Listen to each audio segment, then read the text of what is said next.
even ketika aku udah hidup minimalis hampir 9 tahun, pernah nggak sih aku kayak tergoda ya untuk membeli barang-barang yang sesuai dengan prinsip-prinsip atau nilai-nilai yang aku udah pegang selama ini. Apalagi kalau misalnya udah barang-barang brand favoritnya aku ya, kalau lagi diskon, biasanya itu aku pasti kayak tergoda banget sih, terus terang. Masih sih sering tergoda untuk membelinya.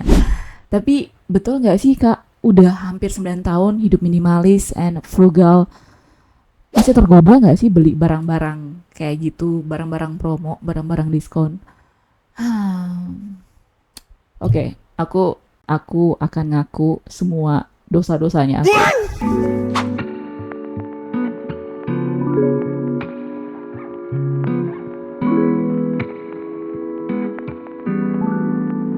Hai minimalis people, kembali lagi dengan aku Ata, Inner Girl and Minimalis. Yeay. Hari ini gembira banget karena ya seperti intro di awal, ngaku dosa ada pasti ya. Ada pasti beberapa titik di mana aku fail pengen beli barang itu, apalagi barang brand favoritnya aku ya. Tapi as a minimalis nggak boleh dong tak gitu, tapi pada akhirnya beli. Sometimes ada ya, sometimes ada, tapi even sampai sekarang pun aku masih belajar.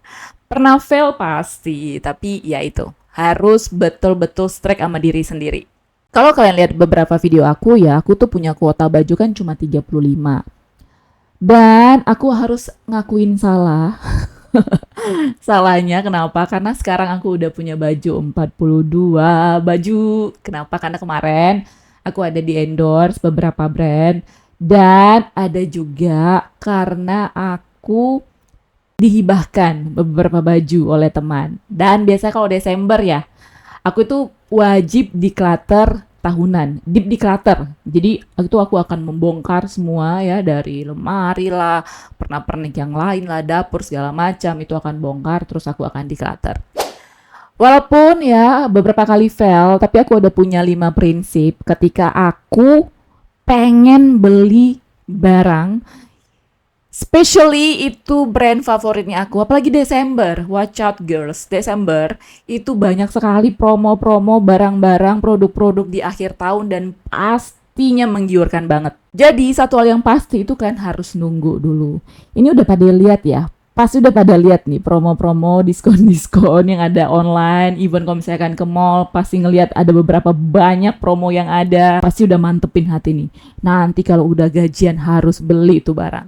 Nah, tapi satu hal yang aku sarankan tuh, pastikan kalian punya waktu untuk menunggu, minimal 2 minggu. Karena kalau menurut aku, dengan kita memberi spare waktu untuk diri kita sendiri, berencana untuk membeli barang itu, kita akan lebih banyak punya waktu refleksi ya. Sebenarnya kita betul butuh banget nggak sih barang itu? Jangan-jangan selama ini kalian punya barang substitusi loh di lemari yang nggak kalian sadari gitu. Pengen punya baju putih, ternyata punya 3 baju putih di dalam lemari yang selama ini mungkin kalian nggak aware. Yang paling penting itu biasanya kita tuh kan kalau misalnya mau belanja itu kalap ya, pakai nafsu gitu. Padahal sebenarnya kalau kita ngelihat faktanya keuangan kita nggak sanggup beli itu barang. Jadi pastikan kalau beli barang itu, apalagi kalau ada promo, itu udah sesuai nggak dengan anggaran kalian, udah sesuai nggak dengan budgeting kalian.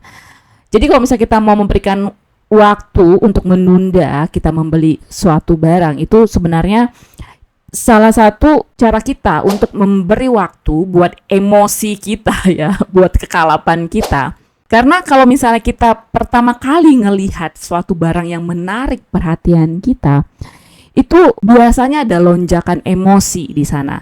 Ada rasa kayak senang, ada rasa kayak antusias memiliki barang itu. Nah, perasaan senang dan antusias ini tuh kadang-kadang itu kayak mengaburkan pikiran kita, mengaburkan pertimbangan kita, apalagi rasionalisme kita tentang apakah barang-barang itu benar nggak kita perlukan. Jadi kalau misalnya kamu menunggu 2 minggu, aku rasa ada waktu yang fair enough lah ya, nggak harus sebulan gitu. Tapi jangan nunggu 1 hari juga, itu terlalu singkat juga ya guys. So, jadi 2 minggu itu waktu yang paling efektif untuk ngelihat, untuk memberi kesempatan kepada diri kita, untuk menenangkan diri kita, untuk menstabilkan emosi emosi kita dan antusias kita terhadap barang yang akan kita beli. Kalau misalnya udah seminggu ngelihat barang itu, apakah kita akan beli? Nah, 2 minggu aku rasa udah waktu yang paling efektif lah ya. Kita udah punya pikiran yang lebih logis ya, apakah betul-betul barang itu kita butuhkan atau enggak.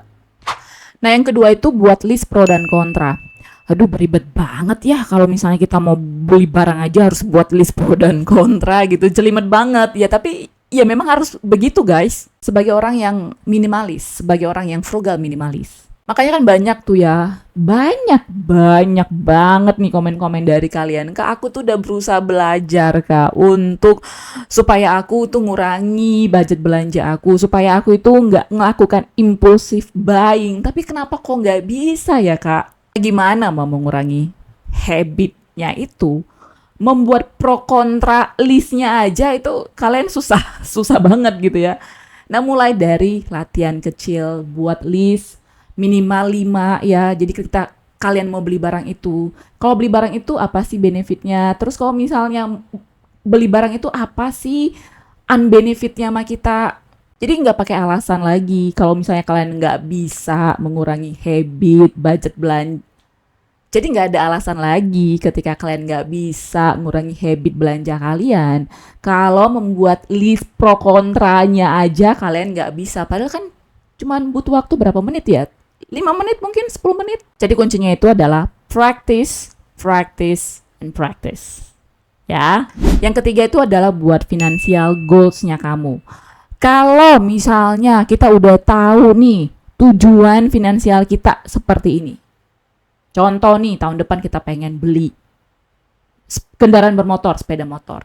Nah, kalau udah punya tujuannya, aku percaya itu akan membuat kita lebih termotivasi untuk nabung, untuk nggak menghabiskan uang kalian kepada sesuatu hal yang useless gitu. Sepertinya ini aku udah pernah sebutkan ya, kalau kita mau beli sesuatu barang, ingat value barang itu apa sih buat kita. Jadi fokus pada pertanyaan seperti ini, apakah barang ini akan meningkatkan kualitas hidup aku? Apakah dengan membeli barang ini ada nilai, ada fungsi tertentu ketika aku punya barang ini? Contoh nih ya, misalnya kan kita banyak ya yang beli barang branded mahal ya, produk baju yang mahal, sebutkanlah yang brand-brand yang lain gitu, Chanel, Dior, dan whatever lah gitu. Harganya mungkin 2 atau 3 jutaan. Tapi kita sendiri tuh belum punya kasur yang nyaman untuk tidur, bayangkan tuh.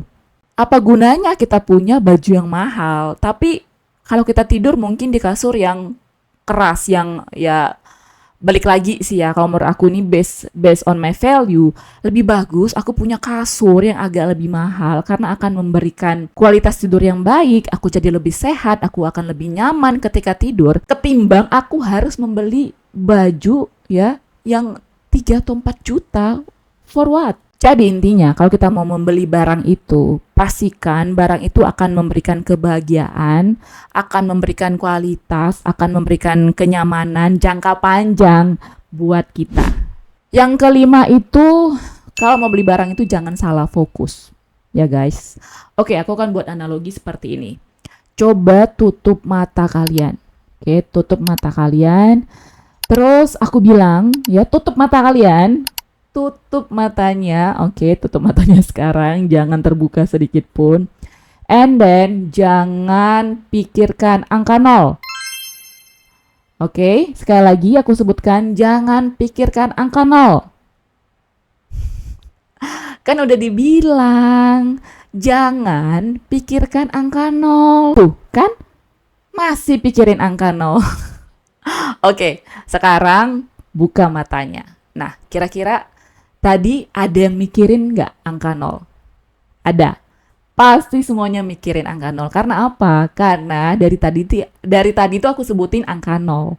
Ya, jadi itu mensuggest pikiran kalian untuk memikirkan angka 0. Nah, dari analogi ini tadi sebenarnya yang pengen aku informasikan kepada kalian adalah kita tuh pada dasarnya tuh kalau dibilangin tuh jangan, dibilang jangan dan jangan itu cenderung akan melakukan yang dilarang, yaitu kecenderungan manusia ya. Itu tengilnya kita ya. Jadi kalau misalnya daripada ya terus dibilangin jangan beli ini, jangan beli itu, jangan konsumsi ini, jangan apalah gitu. Pokoknya jangan, jangan, dan jangan. Nah, kita akan cenderung untuk melakukan yang dilarang. So, fokusnya jangan kepada yang jangan, tapi fokus kepada goals-nya. Maksudnya gini, kalau misalnya kalian punya 80 baju nih sekarang, kalau misalnya aku bilang ke kalian ya, jangan tambah jumlah pakaian kalian, jangan tambah beli barang lagi. Tetapi ketika aku sebutkan dan aku akan terus sebutkan, fokus mengurangi barang menjadi 40. Fokus mengurangi barang menjadi 40. Maka secara bertahap kalian akan fokus kepada mengurangi pakaian menjadi 40. Ya mungkin nggak cepet lah ya. Dari 80 sekarang mungkin bulan depan jadi 70, bulan depannya jadi 60, dan pada akhirnya menjadi 40. Nah itu dia. Jadi ketika aku bilang jangan tambah beli pakaian lagi, jangan tambah beli ini lagi. Tapi goalsnya adalah, yuk fokus bagaimana cara kalian mengurangi pakaian yang kalian miliki sekarang. Dan satu hal lagi nih, jangan sampai nggak subscribe. Jangan subscribe. So, jadi ketika aku bilang jangan subscribe YouTube channel Girl and Minimalist, jangan subscribe YouTube channelnya. No, jangan subscribe. Oke, finally putusan ada di kalian, mau subscribe atau enggak. Tapi aku udah bilang ya dari tadi, jangan subscribe. Udah dibilang jangan subscribe. Oh, jangan subscribe. See you in the next video. Bye-bye.